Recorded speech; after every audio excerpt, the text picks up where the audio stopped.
चलिए, एमपीडिया में आपका स्वागत है। मैं Sanjeev Chauhan, Madhya Pradesh staff subordinate staff selection board, जिसे कर्मचारी चयन मंडल भी कहा गया है, 2-3 बार नाम चेंज हो गया है और इसी के साथ वैकेंसी भी आ गई है।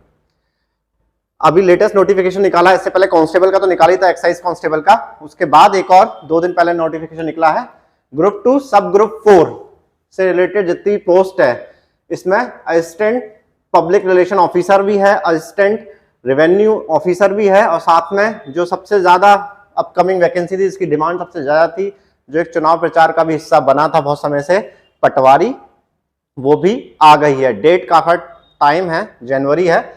तब तक चर्चा कर लेते हैं। ये तो सबने आपने देख लिया होगा, सिलेबस भी आपको पता ही है। 100 मार्कर्स में 2 रखे हैं और हर पार्ट में, पार्ट ए में भी 4, 1, 2, 3 और ये 4 सब्जेक्ट है। General science, general Hindi, general English and general maths. साथ में सबसे इंपॉर्टेंट जो सबके लिए रहता है common, general studies and awareness. थोड़ा डिफरेंट है, पहले भी पटवारी में आया है और इस बार भी ये उम्मीद थी आएगा, तो general computer knowledge and awareness भी है। साथ ही general logical reasoning and general management भी है। हम आपको आज general computer knowledge and awareness पढ़ाएंगे। बहुत सारे टॉपिक हैं, सब पढ़ेंगे, लेकिन कंप्यूटर्स की जरूरी है, क्योंकि कई लोग गांव से या शहरी क्षेत्र से नहीं है, उनको कंप्यूटर्स में थोड़ी प्रॉब्लम है। मोबाइल तो सभी चला रहे हैं, बेसिक नॉलेज है, लेकिन सिस्टम की नॉलेज, उस पर काम करना, एक्सेल, वर्ड, कंप्यूटर की शुरुआत कैसे हुई, कुछ टर्मिनोलॉजी, ये बहुत इंपॉर्टेंट पे क्वेश्चंस बने हैं। कई लोग सोचते हैं हमें कंप्यूटर्स आता है, लेकिन जब पेपर सॉल्व करने बैठते हैं तो इतना ज्यादा टेक्निकल दिखाई देता है कि ये तो कंप्यूटर है ही नहीं, ये तो कुछ और ही है। लेकिन वो देखा जाए तो एक बेसिक कंप्यूटर के ही क्वेश्चंस होते हैं, जिसे हम आए दिन अवॉइड कर देते हैं। हमने चर्चा तो कर ली, अब सीधे हम पढ़ाई की बात करते हैं। जो हम आज टॉप सब्जेक्ट ले रहे हैं, general computer awareness, general computer knowledge. ठीक है, देखते हैं क्या है। ये हमने सिलेबस डिफाइन करा है पूरा कंप्यूटर नॉलेज एंड अवेयरनेस का।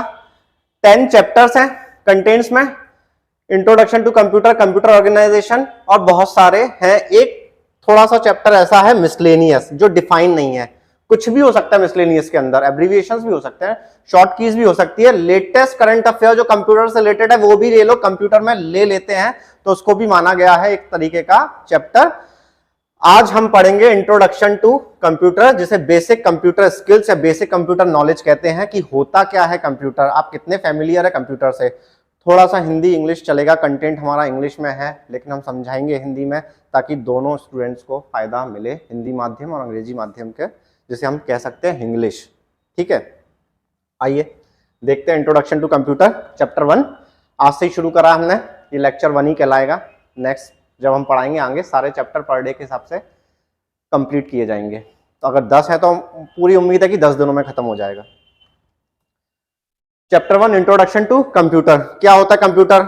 जब हम स्कूल में थे तो कई तरह की डेफिनेशन आई थी। एक ने ये बोला कंप्यूटर होता है commonly operated machine particularly used for technology education research. C for commonly operated machine particularly used for technology education research. ये एक कुछ लोगों ने मिलकर एक डेफिनेशन बनाई थी। कंप्यूटर का कोई फुल फॉर्म नहीं है, इन रियलिटी कंप्यूटर का कोई फुल फॉर्म नहीं है। लोग बताते हैं तो वो सिर्फ इम्प्रोवाइज बनाते हैं ऐसी फुल फॉर्म्स, एब्रीविएशंस, एक्रोनिम्स, लेकिन कंप्यूटर एक टर्म है नॉर्मली। क्या है computer? Computer is an electronic device that is design to work with information and manipulation.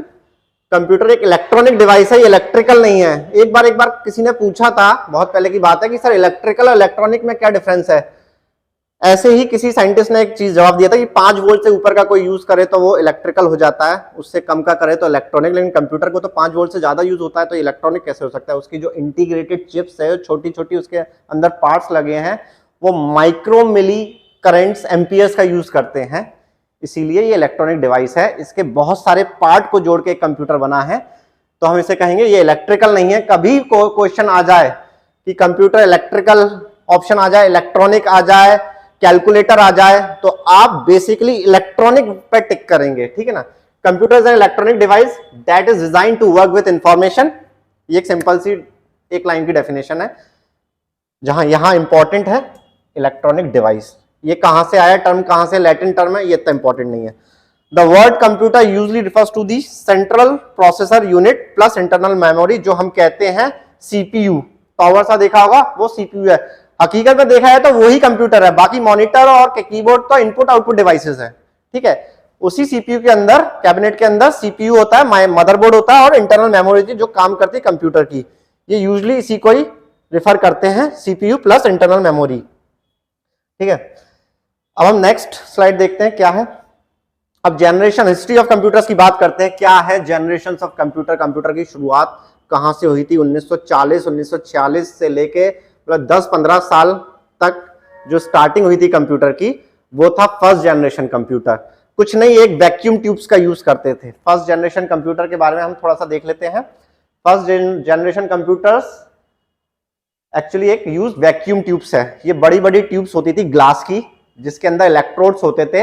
ये करंट को डिफाइन करती थी कि हल्का करंट छोड़ना है तभी चीजें हम उसे ऑपरेट कर पाएंगे। हम कोई इनपुट देते हैं, 0 या 1 दबाते हैं बटन, तब उसको एक बहुत लाइट करंट्स की जरूरत होती है। तो वैक्यूम ट्यूब्स का यही होता है। आप तो बस इतना याद रखिए कि वैक्यूम ट्यूब्स का यूज हुआ था फर्स्ट जनरेशन में, और 1946 के आसपास की बात है ये, जब फर्स्ट जनरेशन कंप्यूटर की लॉन्चिंग हुई थी। ये कंप्यूटर्स बहुत बड़े होते हैं साइज में, बड़े बड़े टॉवर्स होते हैं, बहुत जगह घेरते हैं। इनमें राइटिंग करना ही बहुत मुश्किल होता है, क्योंकि ये बाइनरी का यूज करते हैं, 0 और 1। बहुत जैसे मशीन लैंग्वेज का यूज होता है इसमें। मशीन लैंग्वेज आप समझते हैं, इनकी जो लैंग्वेज होती है मशीन लैंग्वेज होती है 0 एंड 1। ये इसी के कॉम्बिनेशन को पकड़ते हैं, 0 0 1 1 0 0, इस तरीके से ये होती है मशीन लैंग्वेज होती है। अब मशीन लैंग्वेज सिर्फ कंप्यूटर ही रीड करती है, हम तो सिंपली शब्द लिखते हैं, नाम लिखते हैं, कीबोर्ड में टाइप करना शुरू कर देते हैं डिक्शनरी के फॉर्म में, जैसे हम करते आ रहे हैं। तब ये मशीन लैंग्वेज का यूज करते थे। ये भी इंपॉर्टेंट है कि फर्स्ट जनरेशन कंप्यूटर में कौन सी लैंग्वेज यूज हुई, मशीन लैंग्वेज यूज हुई। वैक्यूम ट्यूब्स का इस्तेमाल किया गया, और पहला कंप्यूटर जो लॉन्च हुआ, दुनिया के सामने रखा गया, वो था एनिएक। वो एनिएक था। ये इंपॉर्टेंट है, इसको ऑब्जेक्टिव के फॉर्म में आ सकता है ये, तो ये जरूर ध्यान रखिएगा। ठीक है, ये बड़े थे साइज में, इसीलिए दिक्कत होती थी। एनिएक की बात हुई। ENIAC it was the first electronic computer built in 1946 university Pennsylvania में, एक लैब में ये बना था। स्टूडेंट्स और टीचर्स से मिलके इन्होंने लॉन्च किया था। एनिएक का फुल फॉर्म है, एनिएक हम कई बार पढ़ चुके हैं पहले भी, कई जब हम तैयारी करते थे तब हम देखते थे एनिएक के बारे में। इसका फुल फॉर्म अगर याद कर सकते हैं तो अच्छी बात है, बहुत ज्यादा इंपॉर्टेंट नहीं है फुल फॉर्म। एनिएक इंपॉर्टेंट है, अगर पेपर टफ आ गया तो हो सकता है ये भी पूछ ले। Electronic, E for electronic, N for numerical, electronic, numerical, integrator and calculator. सीधी सी बात है, electronic, numerical, integrator, A for and calculator. ये कैलकुलेटर का भी काम करता है, खूब सारे डिजिट्स को मिला के तैयार करता है। न्यूमेरिकल्स का यूज करता है, 1 2 3 जो हम डालते हैं, कैलकुलेशंस का भी यूज करता है, जैसे कैलकुलेटर करता है, न्यूमेरिकल्स तो आएंगे। और इलेक्ट्रॉनिक कंसेप्ट लगता है इसमें, मैनुअली नहीं, इसीलिए एनिएक बोला गया इसे। ये हो गया first generation. Second generation computer की बात करते हैं। सेकंड जनरेशन जो कंप्यूटर थे वो ट्रांजिस्टर्स थे। ठीक है, जब एनिएक आया, वैक्यूम ट्यूब्स का इस्तेमाल हुआ, तब ये बहुत जगह घेरते थे, बहुत बड़े थे। टेक्नोलॉजी डेवलप हो रही थी, कई चीजें खोजी जा रही थी, सेमीकंडक्टर्स के इन्वेंशंस हो चुके थे, डोपिंग शुरू हो गई थी, पी एन टाइप। तब ट्रांजिस्टर आया और ट्रांजिस्टर का इस्तेमाल कर दिया कंप्यूटर बनाने में। यहां पर ये इंपॉर्टेंट है कि सेकंड जनरेशन जो कंप्यूटर है वो ट्रांजिस्टर्स हैं, और ये असेंबली लैंग्वेज यूज करते हैं। असेंबली लैंग्वेज मतलब मैंने लिखा एमपीडिया, तो ये एमपीडिया ही डिस्प्ले करेगा। ये होती है असेंबली लैंग्वेज। कीबोर्ड के फॉर्म में रहता है, टाइप आपको वर्ड्स और डिजिट्स ही करना है, लेटर्स ही टाइप करना है, ना कि 010101 करके एक लैंग्वेज बनानी है। और आईबीएम का तब दबदबा ज्यादा था, सबसे ज्यादा आईबीएम ने ही, इंटरनेशनल बिजनेस मशीन, आईबीएम ने ही सबसे ज्यादा कंप्यूटर की, इनकी लैब सबसे ज्यादा स्ट्रांग थी, तो इसीलिए आईबीएम ने ही 20-30 साल तक आईबीएम का ही कंप्यूटर्स पर राज रहा है। ठीक है, तो ये असेंबली लैंग्वेज थी। मशीन लैंग्वेज और असेंबली लैंग्वेज में ये डिफरेंस है। थोड़ा सा और देख लेते हैं ट्रांजिस्टर के बारे में। 1959 में हुआ था, इसका आया था ये, बल्कि वैक्यूम ट्यूब्स को रिप्लेस करके हम ट्रांजिस्टर लाए। ठीक है, सिंगल ट्रांजिस्टर कंटेन सर्किट, एक सर्किट बनाता था produce by several hundred vacuum tubes, मतलब बहुत ज्यादा जो वैक्यूम ट्यूब्स की जगह एक सिंपल सर्किट ट्रांजिस्टर की रख दी जाए तो कई वैक्यूम ट्यूब्स का ये काम कर लेती थी। इसका साइज बहुत कम था। इसकी इमेज देख लेते हैं, ऐसे दिखता है। जो साइंस के स्टूडेंट है वो ये समझते होंगे ये क्या है। ये ट्रांजिस्टर है, N type, P type, N type, NPN transistor है ये। This is NPN transistor. ये सिलिकॉन से बनता था, पी टाइप की डोपिंग होती थी, इसके बीच में करंट यहां से यूं करके फ्लो करके यहां से निकलता था और बहुत कम करंट फ्लो होता था। ये एनपीएन है और ये ट्रांजिस्टर ऐसा दिखता है, एनपीएन।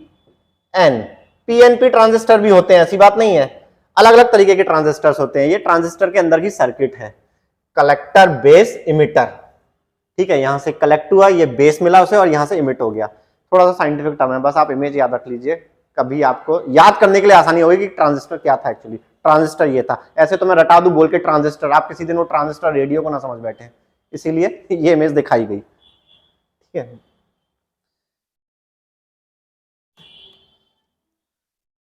थर्ड जनरेशन कंप्यूटर की बात करते हैं। क्या होता है third generation computer? Second generation के बाद आया third generation computer, integrated circuit. ये ही थर्ड जनरेशन कंप्यूटर था। आईसी का यूज करा गया। आप आज बात करते हो इसकी आईसी उड़ गई, मेरे मोबाइल की आईसी खराब हो गई, ये ओवन नहीं चल रहा, टीवी खराब हो गई, उसकी मदरबोर्ड खराब। मदरबोर्ड तो खैर फोर्थ जनरेशन हो गया, हम सिंपल आईसी की बात कर रहे हैं। एक जरा सी आईसी जो थी उसके बेसिस पे कंप्यूटर डिजाइन किया गया, इंटीग्रेटेड सर्किट लॉन्च हुई, इसके अंदर भी छोटे छोटे ट्रांजिस्टर्स लगे। These ICs are particularly known as chips. ये सिलिकॉन की चिप्स थी। A single IC has many transistors, registers and capacitor.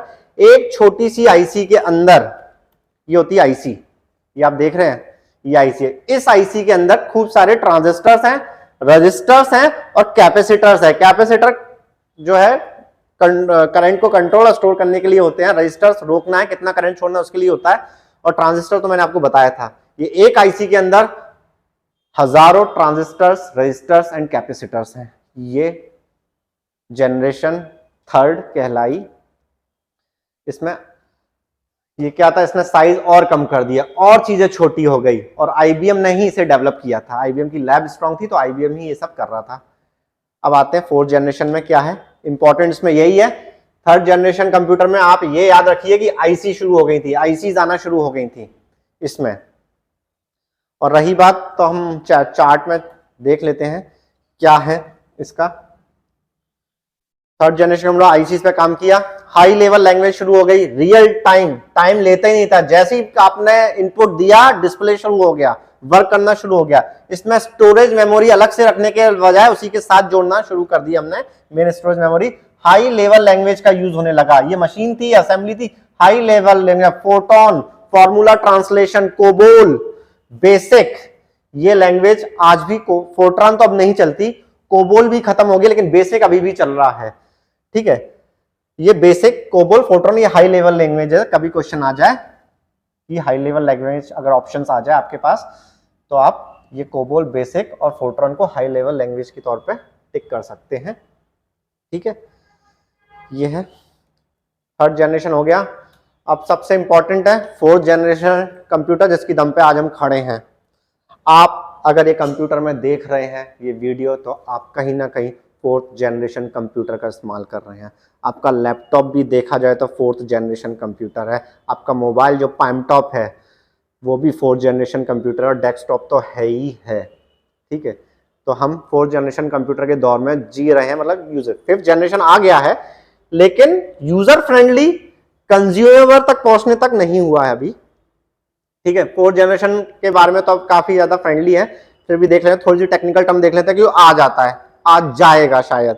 ठीक है, present day computer that you see today are the fourth generation computer. जो आजकल आप computer देख रहे हो फोर्थ जनरेशन कंप्यूटर है। 1975 से इसकी शुरुआत हो गई थी। लार्ज स्केल इंटीग्रेटेड सर्किट्स, मतलब बहुत सारी सर्किट्स को एक जगह रख के बनाने की कोशिश करी गई, और ये ही कहलाए माइक्रो प्रोसेसर्स।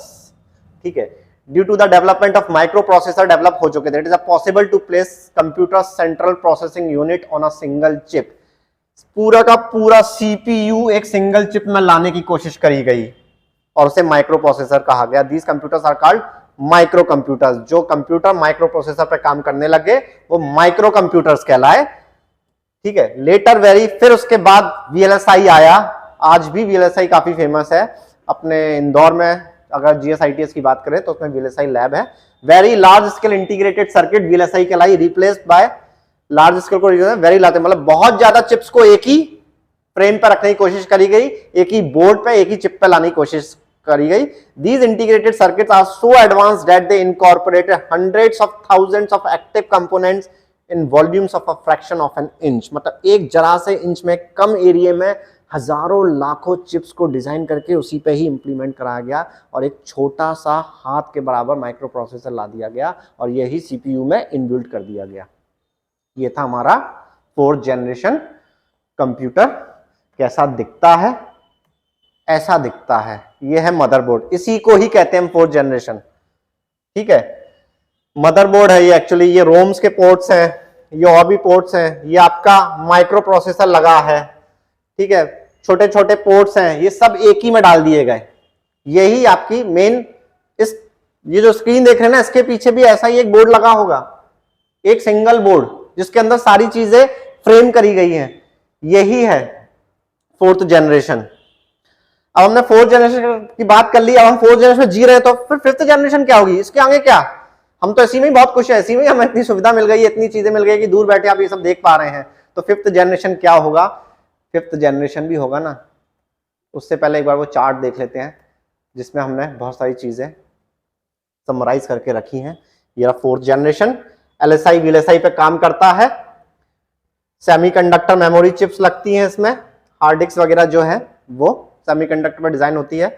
एसएसडी आ गई है, सॉलिड स्टेट डिवाइसेस, वो भी सेमीकंडक्टर मेमोरी चिप्स हैं। ग्राफिकल यूजर इंटरफेस, गेमिंग वगैरह, time share, real time movement, हर चीज इसमें फास्ट होती है और हाई लेवल लैंग्वेज का यूज करा जाता है। ये भी हाई लेवल लैंग्वेज, ये भी ओरेकल, एसक्यूएस, पाइथन, C++ और क्या कहते हैं आपके सारी कई हाई लेवल लैंग्वेजेस पे काम करे और इन्वेंशन तो हो ही रहा है नई नई लैंग्वेजेस का। ठीक है, माइक्रोसॉफ्ट आ गया है, एप्पल आ गए हैं, इसमें अकेला आईबीएम का दबदबा नहीं रहा है। अब तो बहुत सारी कंपनीज इस पर डिजाइन करे। इंटेल आ गई है, इंटेल तो बहुत पहले ही आ गई थी। जो यहाँ पे माइक्रो प्रोसेसर है ना, आईसी, इंटेल ने बहुत सारी लॉन्च करी थी 3rd जनरेशन में। ठीक है, ये है। 5th जनरेशन की बात कर लेते हैं, इसी में ही देख लेते हैं 5th जनरेशन थोड़ा सा क्या है। 5th generation ultra large scale circuit, मतलब बहुत ज्यादा करोड़ों आईसीज एक बोर्ड पे आ जाए, इसको 5th जनरेशन बोला गया। और इसका एग्जांपल है आर्टिफिशियल इंटेलिजेंस रोबोटिक्स, ह्यूमनॉइड, आदमी और रोबोट का मिश्रण, ह्यूमनॉइड। ये है 5th जनरेशन का एग्जांपल, आर्टिफिशियल इंटेलिजेंस। अब देख लेते हैं 5th जनरेशन के, एक बार चर्चा कर लेते हैं। क्वेश्चन कैसे आ भी गए तो आप एक बार थ्योरी में परफेक्ट हो जाएं तो आप टिक भी कर सकते हैं, आराम से ऑब्जेक्टिव आता है।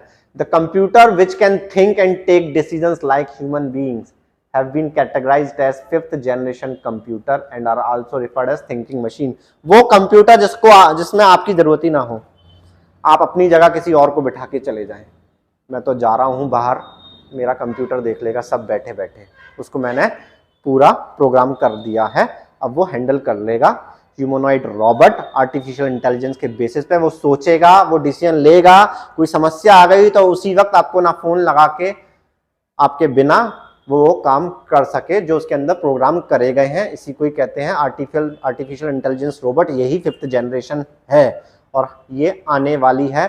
5th जनरेशन के एग्जांपल्स आप ऐसे समझ सकते हैं, करंट अफेयर में सऊदी अरेबिया में सोफिया नाम की रोबोट बिठा दी गई थी जो बात कर लेती, सबको आप उससे कोई सवाल पूछो तो जवाब भी देते थी, वो कुछ काम भी कर लेती थी, वो चल भी लेती थी। सोफिया लेटेस्ट है, हाईली एडवांस रोबोट है, ह्यूमनॉइड रोबोट है, वो आर्टिफिशियल इंटेलिजेंस के बेसिस पे काम करती है, सऊदी अरेबिया में है। अभी अभी ब्रिटेन की पार्लियामेंट में भी एक रोबोट आया था जिसने इनॉग्रल स्पीच दी थी, वो भी एक आर्टिफिशियल इंटेलिजेंस का एग्जांपल है 5th जनरेशन कंप्यूटर्स का। और सबसे बड़ा एग्जांपल तो अभी हम आपको दे ही देते हैं, व्योममित्रा। ये भी क्वेश्चन बन सकता है, ये जीएस का क्वेश्चन बनेगा। Vyom Mitra ISRO Indian space research organisation, Bharat का प्रीमियम स्पेस एजेंसी इसरो ने व्योम मित्रा गगनयान के लिए तैयार किया है। व्योम मित्रा का डेमो भी हो चुका है, गवर्नमेंट भी इंटरेक्ट हो चुकी है उससे, और उसकी एक एग्जीबिशन भी लगी थी। आप उससे बात करेंगे, हाथ मिलाएंगे, वो सब करेगी, नमस्ते करेंगे वो नमस्ते करेगी आपको, आप कुछ उसकी मदद करेंगे तो आपको धन्यवाद भी बोलेगी। ये व्योम मित्रा का इमेज है। ये गगनयान एक हमारा मिशन है, unmanned mission for space exploration, मतलब मानव रहित एक मिशन है जिसमें मानव की जगह हम ह्यूमनॉइड रोबोट भेज रहे हैं। व्योम मित्र, व्योम मतलब हवा, मित्र मतलब फ्रेंड। तो ये व्योम मित्रा का इमेज है। अभी गगनयान लॉन्च नहीं हो पाया है, जब होगा तब ये जाएंगी ऊपर। ठीक है, हमने मोटी मोटी बात कर ली कंप्यूटर्स की, क्या है जनरेशन, स्टोरी, बैकग्राउंड बात कर ली। थोड़ा सा इसका इंफ्रास्ट्रक्चर भी देख लेते हैं कैसा होता है। सीपीयू होती है, ये आपका कैबिनेट हो गया, इधर सीपीयू है, इसी के अंदर हार्ड डिस्क कनेक्ट करी जाती है, memory, storage devices. Hard disk भी कई तरह की है, आजकल तो एसएसडी आ गई है, सॉलिड स्टेट डिवाइस है जो फास्ट काम करती है। ये इनपुट डिवाइसेस है, यहां से आपने कीबोर्ड, माउस या अदर इनपुट, या जो मैं ये जो कर रहा हूं ये भी एक इनपुट है। ठीक है, हमने इनपुट दिया और इसने डिस्प्ले कर दिया उसी वक्त, मिलियंस ऑफ मिलियन सेकंड्स में। ये इनपुट डिवाइसेस है, सीपीयू के ब्रेन, सीपीयू को ब्रेन माना गया है कंप्यूटर का। ये भी क्वेश्चन आ जाएगा, brain of the computer is central processing unit. ठीक है, सीपीयू है, मेमोरी के साथ इनने कोलैबोरेशन किया, उसको डिस्प्ले किया मॉनिटर के फॉर्म में, प्रिंटर के फॉर्म में, सुनना हो तो स्पीकर के फॉर्म में, और जो भी अदर आउटपुट है वो भी उसके रूप में। ठीक है, all of the components of computer system can be summarised with a simple equations. एक इक्वेशन बनाई गई है जिसमें आप समझ सकते हैं कंप्यूटर सिस्टम काम कैसे करता है। ये कंप्यूटर सिस्टम है, हार्डवेयर प्लस सॉफ्टवेयर प्लस व्यक्ति, यूजर। अपने आप तो चलेगा नहीं, बैठ के हम या आप ही तो कुछ करेंगे तभी तो। Hardware plus software plus user के को मिला के बनता है कंप्यूटर सिस्टम। हार्डवेयर होना जरूरी है और सॉफ्टवेयर उस हार्डवेयर के अंदर इंस्टॉल होंगे तभी वो काम करेगा। एप्स क्या है, मोबाइल क्या है, वो आपका हार्डवेयर है, समझे। मोबाइल आपका कंप्यूटर सिस्टम है, उसके अंदर जो डिवाइस है, जो चिप्स वगैरह लगी है, वो हार्डवेयर है। उसके अंदर जो एप्स इंस्टॉल करिए आपने, जो आप देखते हैं यूट्यूब वगैरह, वो क्या, वो एप्स है, ये सॉफ्टवेयर है। चला कौन रहा है, आप ही चला रहे, तो आप ही यूजर हुए। ये एक सिंपल सी इक्वेशन है। हार्डवेयर किससे बनेगा, internal devices plus peripheral devices. ये पेरिफेरल डिवाइसेस हैं। पेरिफेरल डिवाइसेस जो पेरीफेरी पे अटैच करा जाए, कंप्यूटर की पेरीफेरी मतलब आउटर एरिया में अटैच करा जाए पोर्ट से, उन्हें पेरिफेरल डिवाइसेस कहते हैं। मॉनिटर, स्पीकर, कीबोर्ड, माउस, ये सब पेरिफेरल डिवाइसेस हैं। कभी क्वेश्चन आ जाए ऑब्जेक्टिव में कि which one is peripheral devices, कुछ एप्स के नाम लिखे हैं, एक कीबोर्ड का नाम लिखा है, तो आप कीबोर्ड लगाएंगे टिक, वो पेरिफेरल डिवाइसेस है। ठीक है, इंटरनल डिवाइसेस जो सीपीयू और उसके अंदर लगे कंप्यूटर के अंदर, वो इंटरनल डिवाइसेस है। पेरिफेरल डिवाइसेस डिटैचेबल हो सकते हैं, निकाल के अलग किया जा सकता है। ठीक है, इतनी आसानी से, बहुत आसानी से अलग किया जा सकता है। इंटरनल डिवाइसेस के लिए टेक्नीशियन की जरूरत पड़ती है उसे अलग करने के लिए। ये हार्डवेयर है। Hardware refers to the part of a computer that you can see and touch including the case and everything inside it. वही डिवाइसेस हार्डवेयर जिसको आप देख सकते हैं, छू सकते हैं, हिला सकते हैं, वो हार्डवेयर्स हैं। ठीक है, सॉफ्टवेयर क्या है, सेट ऑफ प्रोग्राम्स है, मल्टीपल प्रोग्राम्स का एक सेट सॉफ्टवेयर कहलाता है। एप्स भी सॉफ्टवेयर है। Software gives intelligence to the computer, सोचने के लिए, उसको करने के लिए एक माध्यम है, एक ज्ञान देती है, उसको इंटेलिजेंस देती है कि कैसे काम करना है सिस्टम को, तो सॉफ्टवेयर वही है। ठीक है, कंप्यूटर सॉफ्टवेयर और just software is a collection of computer programmes. कभी भी क्वेश्चन आ जाए ऑब्जेक्टिव में कलेक्शन ऑफ कंप्यूटर प्रोग्राम्स, तब आप क्या टिक करेंगे, तब आप कहेंगे सॉफ्टवेयर को। आप कंप्यूटर सॉफ्टवेयर को टिक करेंगे। सॉफ्टवेयर क्या है, कलेक्शन ऑफ कंप्यूटर प्रोग्राम्स है। ये व्हाट इज सॉफ्टवेयर आ जाए, कलेक्शन ऑफ कंप्यूटर प्रोग्राम्स कहीं ऑप्शन हो तो उसे टिक करेंगे। And related data that provide the instructions for telling a computer what to do and how to do, क्या करना है और कैसे करना है, यही तो बताता है सॉफ्टवेयर। तो ये है सॉफ्टवेयर। देखते हैं दूसरी चीज, कंपोनेंट ऑफ डेस्कटॉप कंप्यूटर, मतलब component of computer, normal computer की बात करें, क्या कंपोनेंट जो आपको दिखाई देते हैं, मॉनिटर दिखाई देता है, कीबोर्ड है, माउस है, एक सिस्टम यूनिट भी होती है। मॉनिटर, कीबोर्ड, माउस इतना इंपॉर्टेंट नहीं है, सिस्टम यूनिट इंपॉर्टेंट है। सिस्टम यूनिट को देख लेते हैं। System unit is the enclosure that contains main computer components of computer. System unit एक एनक्लोजर है, मतलब जो सीपीयू का कैबिनेट है ना, जो सीपीयू है वही सिस्टम यूनिट है, वही मेजर कंपोनेंट अपने में अटैच करके इनक्लोज करके रखता है मेन कंपोनेंट्स ऑफ कंप्यूटर के। System unit, important system unit आ जाए तो आप इससे पता लगा सकते हैं कि enclosure that contains the main components of a computer, computer के जो मेन कंपोनेंट है वो सिस्टम यूनिट है। वो ही चीजें अलग हो जाए चल जाएंगी पेरिफेरल डिवाइस, लेकिन सिस्टम यूनिट में कोई खामी हो जाए तो पूरा कंप्यूटर बैठ जाता है। एक पेरिफेरल डिवाइस नहीं लगेगी, अटैच नहीं होगी तो दिखा देगा कि हाँ ये चीज नहीं है, लेकिन कंप्यूटर चल रहा है। सिस्टम यूनिट का ही कोई कंपोनेंट चला जाए तो बचेगा क्या, कंप्यूटर ही नहीं चलेगा। सिस्टम यूनिट के क्या क्या कंपोनेंट्स हैं? सिस्टम यूनिट के कंपोनेंट्स हैं मदरबोर्ड, सीपीयू, रैम, रोम, एसएमपीएस, डिस्क ड्राइव्स, ये सब सिस्टम यूनिट्स के कंपोनेंट है। हम मोटा मोटा बता रहे हैं, इनको डिटेल में हम अगले उसमें जाएंगे, क्योंकि अभी तो आपको इंट्रोडक्शन ही दिया जा रहा है क्या है, ताकि आप समझ सके और आगे आप पढ़ सकें कैसे पढ़ना है। मदरबोर्ड, मदरबोर्ड मैंने आपको बताया था पूरा माइक्रो प्रोसेसर ही motherboard, main 4th generation computer ही मदरबोर्ड है एक्चुअली देखा जाए तो मदरबोर्ड पर सब कुछ टिका हुआ है, हर चीज मदरबोर्ड पर टिकी है। तो motherboard also referred to as a system board और main board is the primary circuit board within a personal computer. ये ही मेन बोर्ड है। देखा जाए तो 80% कीमत जो कंप्यूटर की होती है ना वो मदरबोर्ड ही करता है। मोबाइल में भी मदरबोर्ड होता है, मोबाइल में जो मोबाइल की कीमत होती है ना 80% मोबाइल के मदरबोर्ड की होती है, 75% बाकी तो स्क्रीन वगैरह चीजें होती हैं। कि कहते हैं मदरबोर्ड ही उड़ गया तो आप क्या लगाओगे, पूरा का पूरा पैसे ही देना पड़ जाता है सही करवाने के लिए। तो मेन कंपोनेंट तो मदरबोर्ड ही है, ठीक है। ये प्राइमरी सर्किट है। कभी क्वेश्चन आ जाए सिस्टम बोर्ड क्या है, मदरबोर्ड है, मदरबोर्ड क्या है, प्राइमरी सर्किट है, ये आप याद रखिएगा, ठीक है।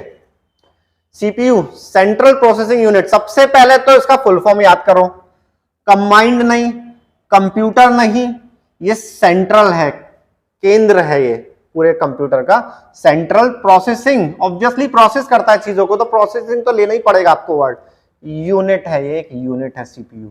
Central processing unit is that part of a computer which executes software program instructions. ये वो पार्ट है कंप्यूटर का जो सॉफ्टवेयर को चलाता है अपने ऊपर। सीपीयू अपने अंदर सॉफ्टवेयर को चलाता है, यही सीपीयू है। सारे सीपीयू के बिना कोई सॉफ्टवेयर चल ही नहीं सकता। CPU is the brain of the computer, ये इंपॉर्टेंट है, कभी पूछ लिया जाए तो कंप्यूटर का ब्रेन क्या है, सीपीयू ही है, central processing unit. All the computations are really performed by central processing unit, ये भी है। मेन मेजर काम कौन करता है पूरे कंप्यूटर में, सीपीयू करता है। मेन फंक्शनल बॉडी क्या है कंप्यूटर की, सीपीयू है।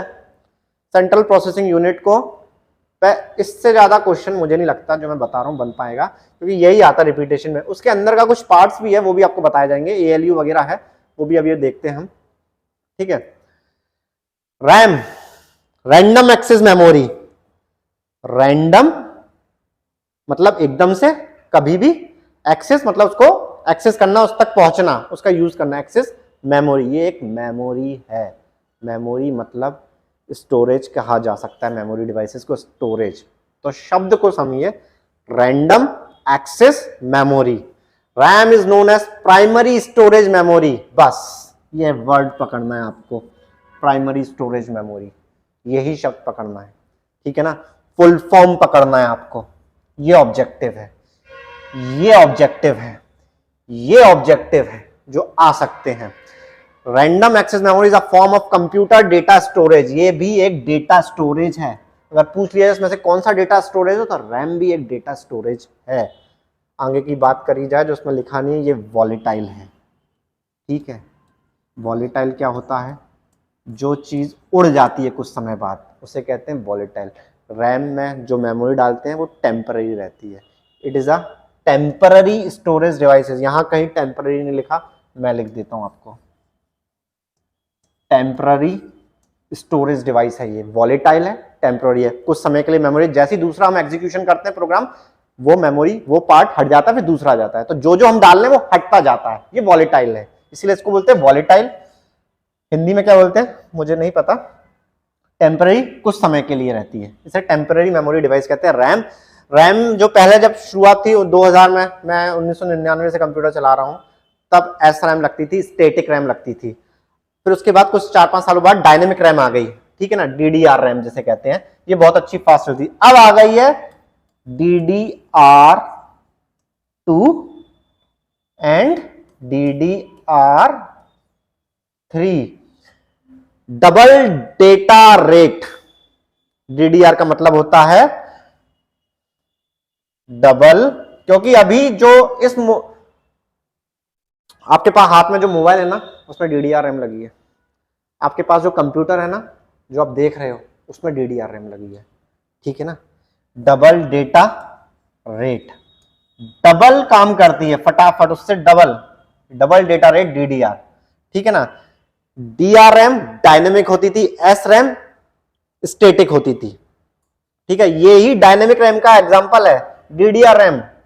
Double data rate synchronous dynamic random access memory, ये उसका पूरा नाम है, एक बार में बता देता हूं लेकिन इतना लंबा आएगा नहीं, अगर फिर भी याद करना है तो कर लीजिए। Double data rate synchronous dynamic random access memory, यहां 2 लगा देंगे तो DDR2, यहां 3 लगा देंगे तो DDR3।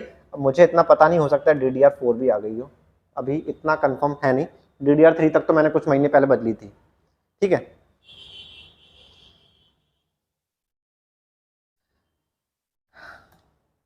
रोम रीड ओनली मेमोरी, अभी रैम पढ़ा हमने, बस खत्म ही हो रहा है। ROM read only memory, read only memory is a class of storage medium, मैंने कहा ना ये भी स्टोरेज डिवाइस है, इज अ क्लास, रैम भी है तो रोम भी है। Is a class of storage medium used in computers and other electronic devices, हर मोबाइल हर कंप्यूटर में रोम होता है, इसको रीड ओनली मेमोरी करते हैं। ऐसा क्यों बोला रीड ओनली मेमोरी, एम तो समझ में आ गया, मेमोरी की बात करें, स्टोरेज डिवाइसेस की बात करें, रीड ओनली सिर्फ ये रीड कराती है, कोई एग्जीक्यूशन काम नहीं करती, सिर्फ ये रीड कराती है। मतलब मोबाइल जब रीस्टार्ट करोगे ना, जो घूमता है ना गोल गोल गोल सा या कुछ डिस्प्ले सा दिखता है, वो रीड ओनली है, वो हमेशा दिखेगा। मोबाइल के अंदर कोई सी भी ऐप डाल लो, जब मोबाइल स्टार्ट करते हैं तो जो डिस्प्ले होता है वो ही रीड ओनली मेमोरी करती है। कंप्यूटर के अंदर भी जो डिस्प्ले होता है स्टार्ट करते वक्त जो दिखाता है इनिशियलाइजेशन, या आपका नाम दिखाता है या कुछ दिखाता है, वो भी रीड ओनली मेमोरी का ही काम है। और ये परमानेंट रहता है, कभी डिलीट नहीं होता, क्योंकि कितनी बार भी 100 बार कंप्यूटर या मोबाइल स्टार्ट कर लो या ऐप चेंज कर लो या कुछ भी कर लो, जो दिखा रहा है वो दिखाते ही रहेगा हर बार। तो ये परमानेंट होती हैं, ये वॉलेटाइल नहीं होती। रैम वॉलेटाइल होती है, वो टेम्परेरी होती है, ये परमानेंट होती है। याद रखिएगा, दिखा देते हैं, पहले तो इसका पूरा नाम याद रखिएगा, रीड ओनली मेमोरी। ये स्टोरेज मीडियम है, स्टोरेज डिवाइस है, used in computers and other electronic devices. ROM chips contain data, instruction, information that is recorded permanently, ये परमानेंट होती है, ये कभी भी डिलीट नहीं होती। या तो पूरी की पूरी रोम बदलोगे तभी इसको डिलीट कर पाओगे।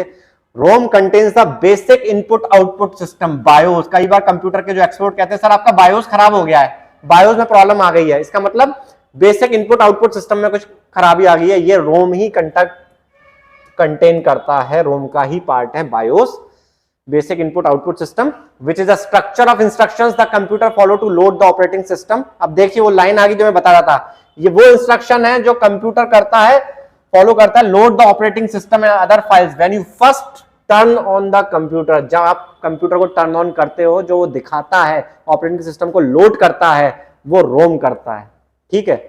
ये रखते हैं। रोम भी कई तरह की होती है, प्रोम, ई रोम, डबल ई प्रोम। एक्चुअली मैंने ई रोम पे काम भी करा है अपने कॉलेज के प्रोजेक्ट पे। प्रोम क्या होता है? प्रोग्रामेबल रीड ओनली मेमोरी, इसको प्रोग्राम किया जा सकता है और एक ही बार प्रोग्राम किया जा सकता है। मार्केट में आएगी रोम, उसको प्रोग्राम कर लो और प्रोग्राम हो गई, फिर उसको आप डिलीट नहीं कर सकते, उसके बाद उठा के फेंकनी पड़ेगा आपको।